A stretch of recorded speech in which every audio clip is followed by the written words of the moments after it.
بسم الله الرحمن الرحيم سبحان الذي أسرى بعبده ليلا من المسجد الحرام إلى المسجد الأقصى الذي باركنا حوله لنريه من آياتنا إنه هو السميع البصير.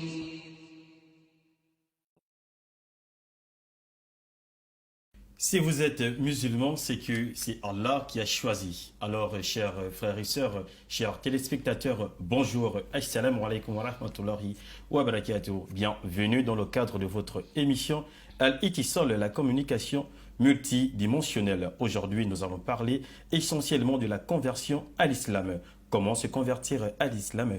Quels sont les bienfaits de la conversion à l'islam? Autant de questions qui taraudent l'esprit de chacun de nous, dont nous allons tenter d'apporter des solutions aujourd'hui avec l'imam Ibrahim Bouné. Assalamu alaikum wa rahmatullahi wa barakatuh, imam. Wa alaykum assalam wa rahmatullahi wa barakatuh. Imam, c'est toujours un plaisir de vous retrouver dans le cadre de cette émission, la communication multidimensionnelle. Alors, je souhaiterais bien vous poser une question qui me dérange un peu. Est-ce que l'islam est essentiellement pour les Arabes comme le prétendent certaines personnes? Alhamdulillahi rabbil alamin wa salatu wa salamu ala ashrafil anbiya'i wa imamil mursalin. Merci de mon tour aussi de passer le salam à nos téléspectateurs et téléspectatrices. Assalamu alaikum wa rahmatullahi ta'ala wa barakatuh. Par rapport à votre question, dans cette émission qui est la communication, c'est-à-dire multidimensionnelle, aborder tout ce qui va avec nos besoins quotidiens, scientifiques, religieux, économiques, sociaux. Et cette question est la bienvenue concernant la religion musulmane que nous connaissons, qui peut être la toute première religion en nombre d'adhérents, ceux qui le croient, ceux qui le portent aussi dans leur cœur et également dans leur quotidien. L'islam est une religion générale, universelle, qui n'est pour une communauté sans d'autres, une race sans d'autres, mais c'est pour le monde entier. C'est pour tous les humains et les génies que l'islam a été donné, révélé. C'est une religion qui appartient aux propriétaires vrais de cet univers, de toutes les créatures qu'Allah subhanahu wa ta'ala a mis en place. Donc rien que pour ça, l'islam n'est pas pour que des Arabes. Donc bien qu'elle soit pratiquée en langue arabe, elle n'est pas pour les Arabes. Voilà, une bonne partie, sa plus grande partie soit être transmis en arabe, là, ne veut signaler que ça appartient aux Arabes. Parce que l'islam, on ne peut pas le faire qu'en arabe. On peut le faire dans d'autres langues parce que Allah, il écoute toutes les langues, c'est lui qui les a créées d'ailleurs. Donc même si au niveau de l'exercice quotidien, le plus grand nombre des exercices de la religion passe en arabe. D'accord. Voilà. Alors, imam, aujourd'hui, on va parler de la conversion en l'islam. Alors, c'est quoi la conversion en l'islam, en fait? Avant de parler, je crois, de la conversion à l'islam, il est bien que nous définissons d'abord qu'est-ce que l'islam. D'accord. D'abord, l'islam, c'est une soumission totale à l'égard du Seigneur, du Créateur, qui a mis tout en place, que tout vient de lui. La santé, l'argent, le bonheur, le ciel, la terre, les montagnes, le monde et son contenu. Et au-delà et son contenu, tout fut créé par Allah subhanahu wa ta'ala. Donc celui, après avoir créé des choses, des humains également, qui les a d'ailleurs honorés, il les a demandé de lui reconnaître, de lui remercier, de se soumettre pour lui. Donc l'islam, en un mot, c'est une soumission totale pour l'unicité d'Allah subhanahu wa ta'ala et une soumission de membres et d'activités par rapport à tout ce que l'homme entreprend dans son quotidien et qui ne doit rien attribuer à autre chose en dehors d'Allah subhanahu wa ta'ala. Donc c'est ça l'islam. Se convertir à cette voie ou à cette religion, c'est tout à fait logique et scientifique. Parce que si quelqu'un il vous êtes voisin, il vous respecte, il vous donne tout ce que vous avez besoin. Donc, vous n'êtes jamais censé d'aller à l'encontre de la volonté de ce dernier. Donc, vous devez lui être vraiment loyal, remerciant et puis reconnaissant. Redevable. Voilà, redevable, en un mot. Donc, combien de fois celui qui a créé tout, celui qui a donné tout. Donc, vous devez quand même de reconnaissance vis-à-vis de ce dernier-là, qu'on appelle Allah subhanahu wa ta'ala. Donc, se convertir à l'islam, c'est l'origine, c'est la voie pour laquelle même que l'homme est créé. Donc, autant que nous voyons des humains, des génies que nous ne le voyons pas, autant de créatures dans les univers que nous voyons, tout est fait pour adorer Allah subhanahu wa ta'ala et pour amener à Allah et pour accepter ce qu'il a dit. Et c'est pour aussi laisser ce qu'il a interdit. Donc c'est ça qu'on peut appeler la conversion. Sauf que tout le monde n'est croyant. En principe. Même celui qui n'est pas né des parents musulmans, son bébé qu'il vient d'être né, et il est né croyant. Donc en fait, toute personne croit à une entité à sa naissance, c'est ça? À sa naissance. Et qu'il soit musulman ou pas. Maintenant, ce sont de deux parents et qui vont lui changer la trajectoire. Comme d'autres peuvent le maintenir dans le cadre de l'islam. Donc, si vous êtes né de deux parents musulmans, c'est là, s'ils sont des vrais musulmans, ils sont censés à vous maintenir dans ce chemin. Et même vous parlez de vrais musulmans, alors donc il existe des faux musulmans en quelque sorte, ou bien... Il y a des qualités qu'on appelle le musulman non pratiquant, le musulman qui ne porte que le nom, du fait qu'il est né de deux parents musulmans, et il n'applique rien. Il n'a pas réussi l'éducation de l'islam depuis un bas âge, où les parents lui ont transféré. Ils l'ont sorti du chemin naturel, logique, première, qui est la soumission à Allah subhanahu wa ta'ala. Ils n'ont pas pu le maintenir dans ce chemin. Et après, ils l'ont sorti de ce cadre-là, et il a embrassé une autre religion, où il a posé des actes qui n'ont rien à voir avec la reconnaissance, le remerciement d'Allah subhanahu wa ta'ala. C'est donc ce genre-là que je parle. Sinon, si vous êtes né de deux parents musulmans, que depuis à bas âge, ils ont appliqué les principes de l'islam, ils vous ont montré Dieu, et vous avez appris, et c'est Dieu qui est le créateur de toutes choses là, et vous n'aurez jamais besoin d'une autre, ce qu'on appelle la conversion. La conversion peut arriver pour ceux-là qui ne sont pas nés de deux parents musulmans, et du coup, les parents les ont sortis de la nature originaire, qui était la connaissance d'Allah, ou bien la reconnaissance d'Allah. Parce que c'est mystérieux quand même que lorsqu'on dit un nouveau-né est né musulman ou un nouveau-né est né croyant, est-ce que quelqu'un peut se mettre dans ce bas monde? Le jour que nous naissons dans la vie, nous acceptons tout ce que Dieu a imposé. On est, on n'a pas le choix. Et c'est lui qui est aux commandes. C'est une obligation. Et on accepte cette réalité. On est, on grandit. Avec le temps. Jusqu'à ce qu'on aura la conscience. Le jour de la naissance, il n'y avait rien de tout ça là. Il n'y avait qu'une coquille. Avec des membres qui n'étaient pas actifs ce jour-là. Donc c'est aux parents maintenant de maintenir l'enfant. Dès qu'il va commencer à comprendre certaines choses-là, de lui diriger vers les pratiques de l'islam. Parce qu'il est né déjà musulman. Mais quand on sort quelqu'un de cette voie, il ne connaît plus Dieu et il n'a pas respecté les premiers principes de l'islam, par exemple la prière, la connaissance que Dieu est unique, etc. Il est sorti. Donc c'est là où nous allons parler maintenant de la conversion. Après que cette dernière a pris connaissance, a pris raison et il sait très bien que voici la vérité, j'ai un créateur, j'ai un puissant Seigneur et qui m'exhorte de lui reconnaître, de lui adorer. Donc, le jour qu'il va décider d'emprunter cette semaine originaire qu'il était en quelque sorte dérobé de la route, un petit moment, c'est là où on va parler de la conversion. C'est-à-dire, il revient à la maison.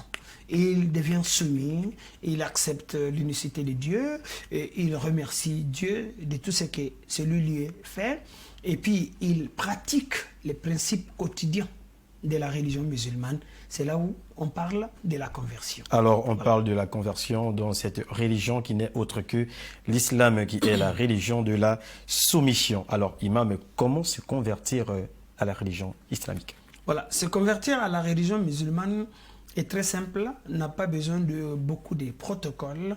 Une fois dans l'intuition de quelqu'un, il reconnaît que Dieu est unique, Dieu est singulier, il n'y a pas son deux, c'est lui qui a l'origine de tout, c'est lui qui gère tout, et c'est lui qui a tout créé. Mais cette personne, avec cette mentalité déjà, il doit se rapprocher d'un responsable religieux, que ce soit imam, ou bien enseignant, ou bien connaisseur, ou bien un ami. Donc, on ne peut pas se convertir en étant tout seul. Non, non, non. Il faut des témoignages. Il faut aussi des explications.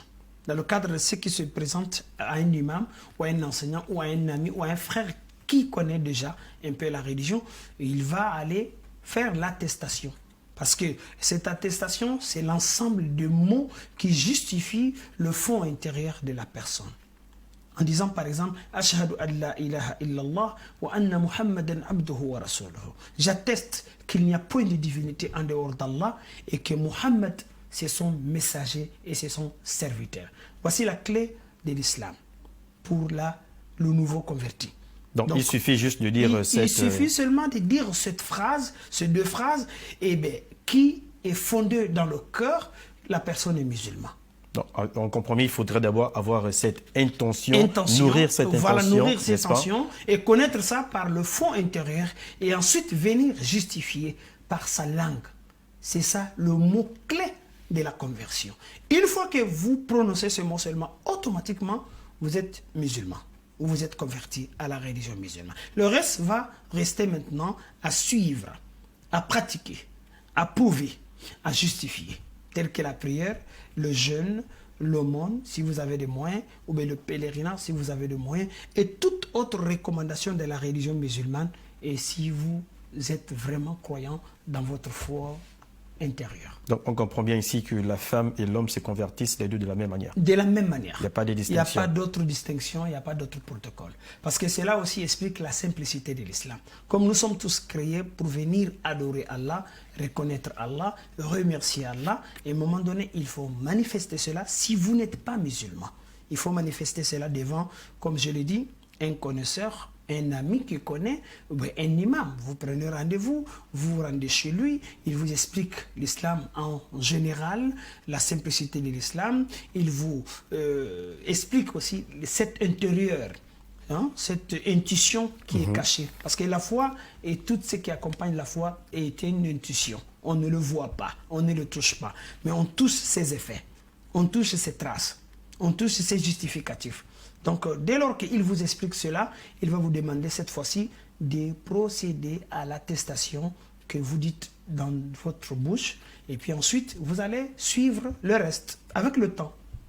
C'est ça la conversion. Ce n'est nullement compliqué ni conditionné.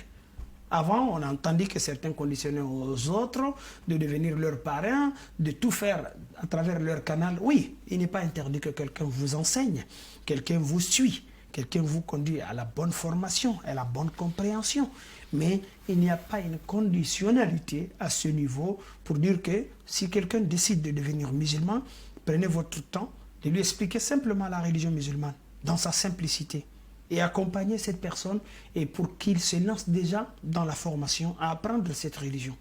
S'il n'y a pas d'autre conditionnalité, de dire que non, il faut amener de l'argent, il faut être tout le temps avec moi, comme vous avez indiqué quelque part. Est-ce qu'il est nécessaire de changer le nom? Pas vraiment. Si le nom porte un sens péjoratif, négatif, l'islam vous autorise de le changer. S'il ne porte rien de tout cela, c'est un simple nom que votre parent originaire vous ont attribué, vous pouvez le garder. Donc en fait, si on comprend bien, à la mosquée, lorsque on pratique déjà, on va dire, cette conversion à l'instant T, n'est-ce pas, oui, l'attestation de foi, à cet instant, il n'est pas nécessairement de changer le nom. Ce n'est pas une obligation. Ce n'est pas une obligation. Donc, on va prendre un exemple simple. Un Stéphane, oui, il vient, il s'est converti. Il reste avec le même nom s'il le veut, nom, Stéphane. Et Stéphane. Il n'y a pas de problème. Ça ne cause aucun problème. Il reste toujours le même musulman. Sauf que un autre signe de peut-être bénédiction ou la performance de s'attribuer un des noms de grands hommes de l'islam pour pouvoir vraiment peut-être apprendre sa biographie et suivre ses pas. Ou bien les noms qui ont sens de bonheur, porteur de bonheur par exemple. On peut dire quelqu'un qui est heureux, quelqu'un qui est courageux, quelqu'un qui est brave. Donc l'islam n'interdit pas l'addition de ces genres de noms, donc par une simple liberté. Alors, Imam, on assiste souvent à ces petites moqueries, oui, n'est-ce pas, entre les frères musulmans, entre celui qui est né musulman et celui qui est converti. Est-ce qu'il y a un musulman plus que l'autre? En principe, non. L'islam, une fois que les bases sont stables, les bases sont réelles en la personne, il n'y a aucune différence. La preuve en est que la plupart des grands hommes de l'islam, ils se sont convertis à la religion musulmane. Ils n'étaient pas nés musulmans. Ils ne sont pas nés musulmans. Tous ceux qui étaient autour du messager Mohammed sallallahu alayhi wa sallam n'étaient pas des musulmans. Ils se sont convertis après un certain âge. D'autres 30 ans, d'autres 27 ans, d'autres 26 ans, d'autres 11 ans, d'autres jeunes, d'autres par rapport à l'heure que chacun d'eux a voulu embrasser l'islam. À l'islam. Donc souvent, malheureusement, cette réalité existe dans nos milieux. Tout à fait. Qui n'est pas du tout bien. Donc d'avoir classifié les musulmans, de dire que non, il est converti, ou moi je suis né dans l'islam, ça ne veut rien dire. Souvent, vous pouvez trouver quelqu'un qui est né dans l'islam, comme je l'ai dit, mais ses deux parents ne lui ont rien donné. Ils l'ont abandonné, ils l'ont négligé. Plus souvent, tu le trouves quelqu'un qui est vide, il n'a rien. Contrairement à quelqu'un d'autre qui, après qu'il a pris toute son plein vol, sa conscience, son analyse personnelle, et il a cherché, il a su que c'est là-bas où il y a la tranquillité, c'est là-bas où il y a la vérité, et il a adhéré. Plus souvent même, on trouve ces gens-là, ils sont plus courageux, plus que ceux-là qui sont nés musulmans. Donc du coup, l'islam ne met aucune différence entre quelqu'un qui est né dans l'islam et quelqu'un qui est grandi dans l'islam. Alors, voilà. Partout, on peut avoir des avantages comme des inconvénients dans tous les deux cas. D'accord, des avantages comme des inconvénients dans tous les deux cas. Alors, Imam, on dit de manière générale, en fait, n'est-ce pas, nous sommes dans une société, on évolue dans un environnement où il y a ce métissage culturel. Alors, habituellement, on dit l'intérêt guide l'esprit, ou encore guide l'homme. Alors, quels sont les bienfaits de la conversion en l'islam? Ça va dépendre de ce que l'islam regorge comme avantage en elle-même. Donc si une fois la conversion de quelqu'un vraiment a été très bien passée et bien faite, nous n'allons jamais pouvoir dénombrer les avantages de ce dernier, même après sa conversion. Parce que l'islam d'abord, c'est la seule religion qui mène vers Dieu. Parce que dans sa simplicité, veut dire que accepter tout ce que le propriétaire de la vie vous a recommandé de le faire. Et pour que vous puissiez lui atteindre facilement. Ça c'est un. De deux, l'islam c'est la religion que Dieu a reconnue. Ce n'est pas mes mots à moi. Inna dina indallah l'islam. La religion acceptée par Allah, par le Créateur, c'est l'islam. L'islam veut dire la soumission. Soumis à quoi? Soumis aux ordres du propriétaire, du Créateur, du donateur. Acceptez tout ce que lui il vous a donné. Parce que une logique est claire. Personne ne peut connaître ce monde, cet univers, plus que son créateur, qui est Allah subhanahu wa ta'ala. Parlons pas de au-delà, qui est invisible, qui est mystère pour le moment, pour nous, parce que nous n'avons pas encore vécu cela. Il est le créateur de toutes choses, comme le Coran nous dit dans un passage, Ala ya'lamu man khalaq wa huwa al-latiful khabir. Ne c'est pas celui qui a créé et celui qui est vraiment sage. Et c'est pourquoi il a créé de différentes choses. Ça aussi, c'est une raison. D'autres raisons, l'islam, pour expliquer un peu les avantages de la conversion, l'islam, c'est un système, c'est un mode de vie qui parle de tout ce que l'homme a besoin de son quotidien. Son économie, sa vie sociale, ses loisirs, dans ses tristesses, dans ses joies, Dans tout ce que l'homme a besoin, il côtoie dans son quotidien, l'islam a un mot là-dessus. Donc c'est un bonheur absolu. Il n'y a pas un seul aspect de vie sans que l'islam en a abordé. Faites ça, ne faites pas cela. C'est une religion de règles en fait, qui stabilise l'homme. Imaginez la consommation de l'homme. L'islam a un œil dessus. Il a autant de textes qu'il a parlé de ce que l'homme doit consommer, ce qu'il ne doit pas consommer. L'accoutrement, comment dirais-je, le demeure.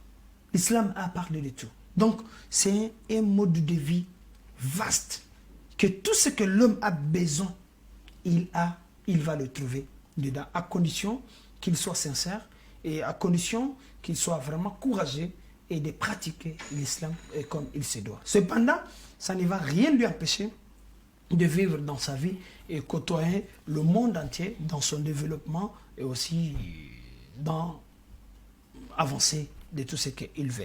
Donc tout ça sont des raisons. Autre chose, quel qu'en soit un être humain, il a besoin d'une religion. Tout à fait. Même celui qui n'est pas dans l'islam, il se retrouve naturellement dans une autre religion. Dans une autre religion, c'est évidemment, c'est une religion que peut-être l'islam a prohibée. L'islam a rejeté. Il n'a pas reconnu et il lui a donné ce qui est bien. Donc voici ce que nous devons comprendre, que tu sois musulman ou pas, en tout cas tu vas t'accrocher à quelque chose, en fait, que tu vas croire et puis c'est ça qui te croit. C'est là qu'on entend parler des païens et qui n'ont pas une religion. Ils croient à quelque chose. Des athées. Des athées. Oui, tout à fait. Voilà, ils croient à une vie, ils croient à une liberté et ils défendent aussi même cette liberté. Et malheureusement pour eux, ça c'est trop négatif. Rien que ça, ça va les donner une vie vraiment amère. Comme le Coran dit, Ya ayyuhal insanu innaka kadihun ila rabbika kadhan famulaqih. Tout être humain, il est souffrant envers Allah. Il est venu dans un temps, il va retourner dans un autre temps. Qu'il veut ou pas, il va retourner à ses seigneurs. Mais le bon est que ceux qui ont compris la raison de leur existence, ils ont œuvré pour être vrais et véritables avec cette raison et ils ont travaillé. Ils ont dévancé du bien. Et la dernière raison que je peux évoquer ici, c'est de dire toutes ces personnes que nous sommes ici, que nous voyons, nous n'étions pas de cette terre. On n'était pas d'ici. Nous venons d'ailleurs. Nous sommes tous des étrangers. Que l'on veut ou pas, on va partir. Ici, c'est un lieu de passage. C'est un champ de travail. Donc, bonheur pour nous, c'est de comprendre que, si je suis étranger, je ne dois pas trop prendre de bagages. Je ne dois pas trop m'installer ici. Je vais retourner à ma maison initiale. Là-bas, au retour, ce ne serait pas des bras à croiser. Il y aura vraiment des événements très difficiles là-bas. Comme nous connaissons tous par intuition, on était dans le paradis. C'est pour cela, naturellement, on aime ce paradis. Donc, une fois qu'on est sorti de là-bas, Allah nous a éprouvés, il nous a envoyés ici sur terre. Mais il a dit, allez-y travailler. Allez-y faire ce qui est normal, qui est ma reconnaissance, qui est de vous soumettre à mes ordres, à mes recommandations.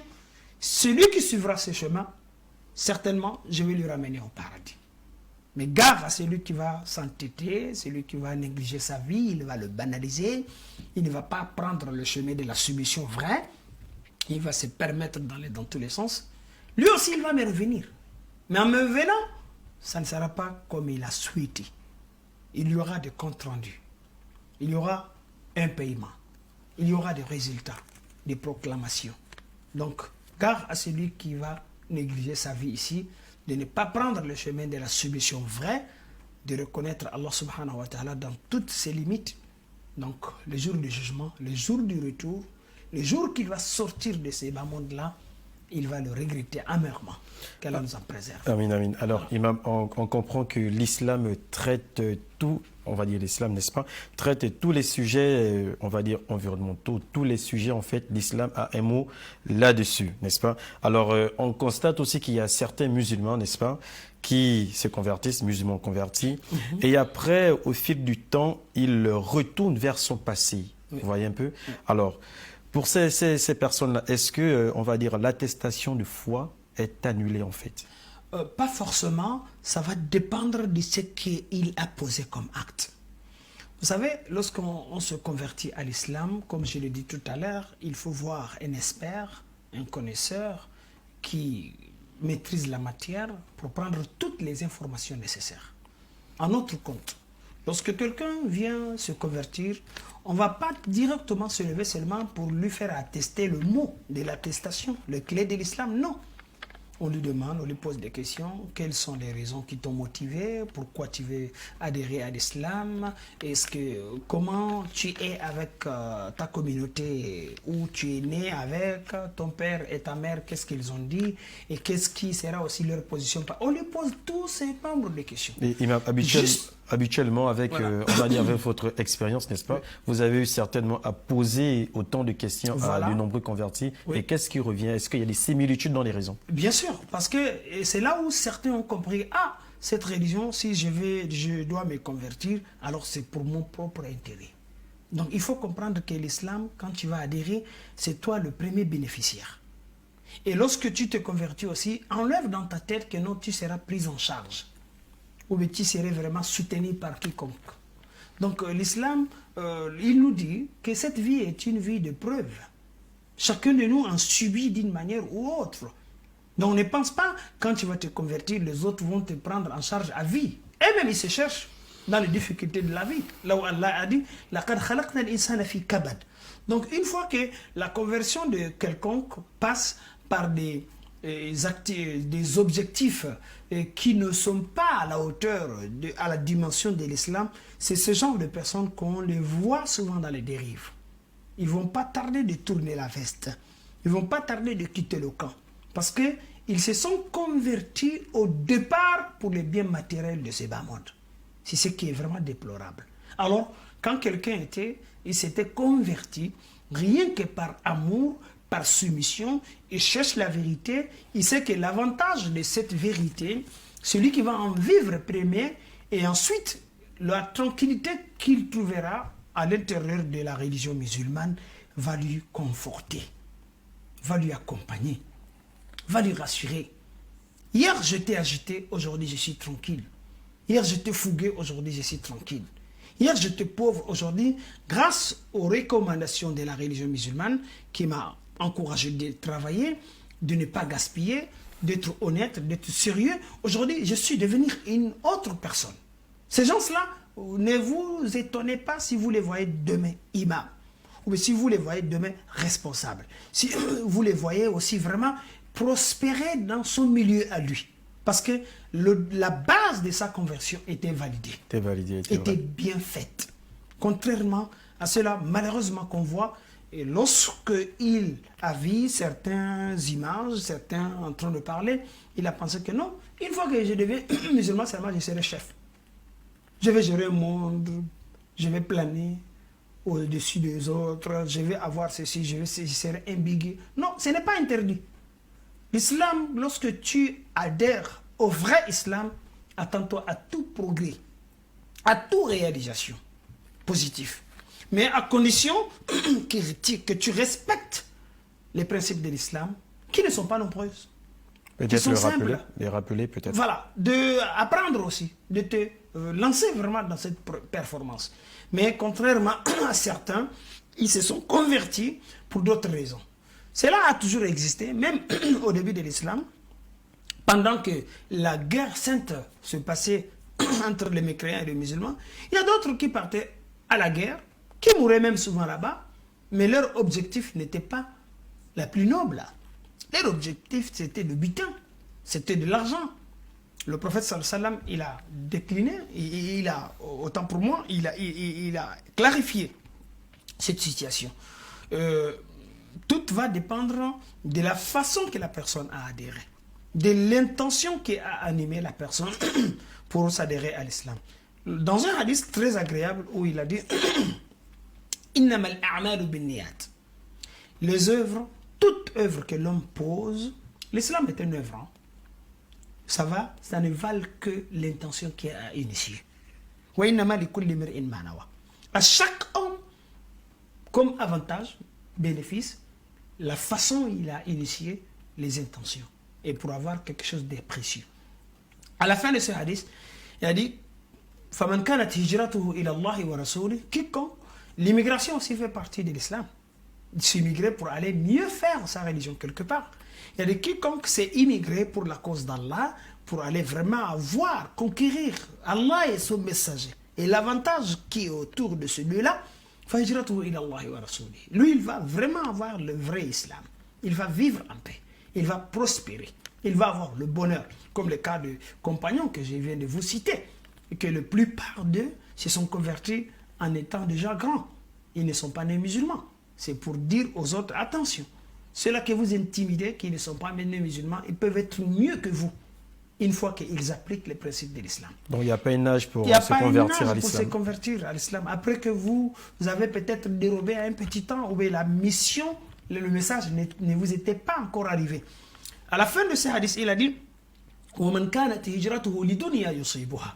Quiconque aussi, son immigration, pour aller avec le musulman, ce n'était pas pour mettre au-dessus de ses ambitions la parole d'Allah, la religion d'Allah. En ce moment, sa conversion va se limiter seulement en avantage vers ce qu'il s'est immigré pour. Alors, quelqu'un qui s'est converti dans l'islam pour avoir rien que des biens matériels, donc lui, il va se limiter à là. Il va manquer beaucoup des avantages. Tout comme il a dit, وَمَنْ كَانَتْ هِجْرَتُهُ لِدُنْيَا يُصِيبُهَا أَوْ امْرَأَةٍ يَنْكِحُهَا فَهِجْرَتُهُ إِلَى مَا هَاجَرَ إِلَيْهِ. Ici, l'islam, c'est comme il veut nous donner une classification par rapport aux œuvres. Ce n'est pas initial, ce n'est pas au départ. Au départ, ils sont tous égaux. Mais c'est le volume de la sincérité. Tout à fait. De la bonne conversion. Et de la raison aussi de la conversion qui va créer la différence entre les uns et les autres. Comme les tout premiers convertis dans l'islam, et ils ont défendu la religion avec leurs biens et leur âme, avec tout ce qu'ils pouvaient à l'époque. Ceux-là qui ont adhéré après, ils n'ont pas pu avoir la même dimension parce que les autres là étaient les premiers. Donc les autres là ne pourront jamais les rattraper si tous les deux groupes là se retrouvent dans les mêmes actions à mener. Donc ce n'est pas veut dire qu'on veut vraiment peut-être stigmatiser ceux qui sont convertis, on veut privilégier ceux qui sont nés dans l'islam. Non, l'islam c'est le travail. Vous voyez, il a parlé des actes. Il n'a pas parlé des têtes, des races, de la relation, de la relation. Non. Donc, rien qu'ici, nous comprenons que la religion musulmane, c'est une religion de travail. Comme les règles islamiques disent, ad-dinul mu'amala. Donc, l'islam, c'est cette coopération, cet échange, c'est ce travail. Le Coran en a confirmé beaucoup de fois. Wa qul i'malu. Dites aux gens de travailler, de œuvrer. Allah verra vos actes, il va l'apprécier ou pas. En tout cas, il le verra.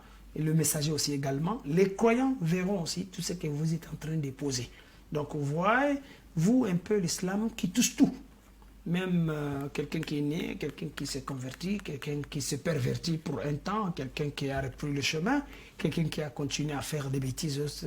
Il a un mot pour tout un chacun. Alors parlons toujours des raisons de la conversion. En fait, pour cette personne, en fait, ce monsieur, n'est-ce pas, qui vient se convertir juste pour le mariage, pour marier une dame. Est-ce que sa conversion est-elle valide en fait? Très bien, une très bonne question. Sa conversion peut être validée, mais à condition aussi qu'il change, qu'il continue, qu'il change un peu son intention qu'il a initiée. Ces derniers temps, on entend que beaucoup se sont convertis pour des raisons de femmes. Pour rien que marier une femme. Parce que dans notre religion, en nous, il est permis qu'un homme musulman marie une femme chrétienne. Tout à fait. Ou juif. Mais le contraire n'est pas possible. Ça, c'est notre débat. C'est vraiment notre débat, en fait. C'est notre débat. On garde ça pour un prochain numéro, Inch'Allah. On va vous clarifier pour que vous puissiez comprendre les références qui ont conduit à cela.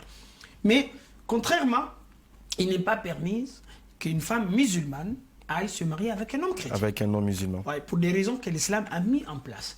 Maintenant, si dans le cadre de l'école, de la formation, un homme non musulman veut épouser chrétien ou bien juif, En tout cas, les gens de livre, veulent épouser une femme musulmane, cette dernière n'a pas le droit d'y accepter sans que l'homme soit converti. Tout à fait.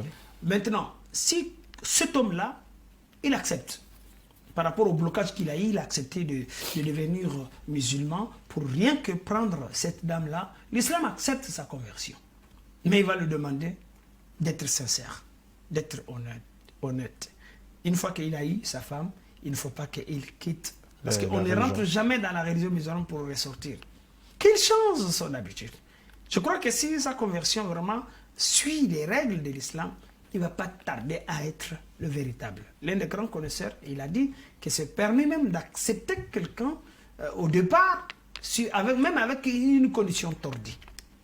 Si quelqu'un ne veut pas convertir sans qu'il soit accroché à quelque chose que l'islam a prohibé, donc on peut accepter sa conversion, mais tout en lui donnant aussi la chance de changer, de s'adapter aux vrais principes de la religion musulmane. Le plus important, c'est sa conversion là d'abord. Après, je suis sûr que la personne va changer parce qu'il va trouver son compte là-bas. Il va trouver l'apaisement, il va trouver la tranquillité, il va trouver le bonheur.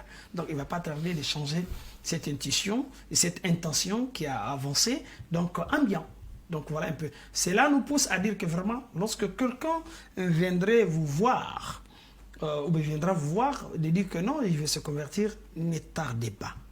Acceptez-la rapidement. Juste expliquez-lui qu'est-ce que l'islam, d'abord, les principes simples de l'islam. Acceptez-lui, faites-lui prononcer l'attestation après explication et suivez-lui aussi. Donc, demain, il peut devenir vraiment un bon musulman, même mieux que vous qui êtes l'origine de sa conversion. Alors, Imam, voilà. pour terminer, alors quel conseil vous donneriez à ces personnes qui sont des nouveaux convertis? Bon, ce qu'on peut vraiment dire à ces convertis, qu'ils soient vraiment sincères dans leur conversion, qu'ils apprennent aussi de connaître l'islam véritablement. Pas tout, hein, les grandes questions principaux que l'islam marche là-dessus, qu'il le apprend, qu'il le maîtrise. Et ça sera vraiment très bien pour vous. Et qu'il patiente aussi. Parce que la patience, que tu sois né dedans ou après, tu as adhéré, il faut être patient. Parce que, imaginez que quelqu'un s'est converti, il allait tomber dans une situation où un musulman est en train de mal faire à son premier jour de la conversion. Cela est frustrant, c'est inquiétant. Ça peut impacter certains négativement jusqu'à ce qu'ils vont relâcher. Il ne faut pas suivre ce que l'autre est en train de faire. Donc, quand vous suivez la plupart de nos frères musulmans, qui ne sont pas des vrais musulmans en eux, qui ont beaucoup de défauts, donc votre islam vraiment peut prendre les coups. Donc, lorsque vous vous convertissez à l'islam, soyez sincères, soyez objectifs, de chercher la vérité, pour rien que votre bonheur à vous. Essayez de dissocier votre vie personnelle et le mode de vie des autres, que souvent, malheureusement, ils vivent en coutume, en tradition, que de vivre dans l'islam. Donc, si vous partez tomber sur ce genre de personnes-là, et votre islam vraiment peut être balancé entre autres. Donc, la conversion, vous le faites pour vous-même. La conversion, vous le faites pour la cause d'Allah. La conversion, vous le faites pour votre demain. Je viens de parler de l'une des raisons que nous n'étions pas de cette terre. D'un moment à l'autre, on va partir. Et quand on part là-bas, il y aura un compte à rendre. Donc, il y aura une situation. Donc, vraiment, espérons que notre conversion sera très bien et pour que nous bénéficions de l'apaisement, de la tranquillité ici et au-delà aussi que nous bénéficions d'énormes récompenses qui seraient le paradis en un mot. Voilà. Merci Imam, c'est sur ce mot de l'imam que prend fin cette émission aujourd'hui. Alors chers téléspectateurs, on se donne rendez-vous pour éventuellement un autre numéro Inch'Allah. Et vous étiez avec Aliou Chivongo, à la réalisation Chirel Moudunga et Irina Akele. On se donne rendez-vous pour un prochain numéro. Assalamu alaikum wa rahmatullahi wa barakatuh. Et surtout, portez-vous bien et bon confort d'écoute sur Nour TV. Bien de choses à vous. Bismillahir Rahmanir Rahim. سبحان الذي أسرى بعبده ليلا من المسجد الحرام إلى المسجد الأقصى الذي باركنا حوله لنريه من آياتنا إنه هو السميع البصير وآتينا موسى الكتاب وجعلناه هدى لبني إسرائيل ألا تتخذوا من دوني وكيلا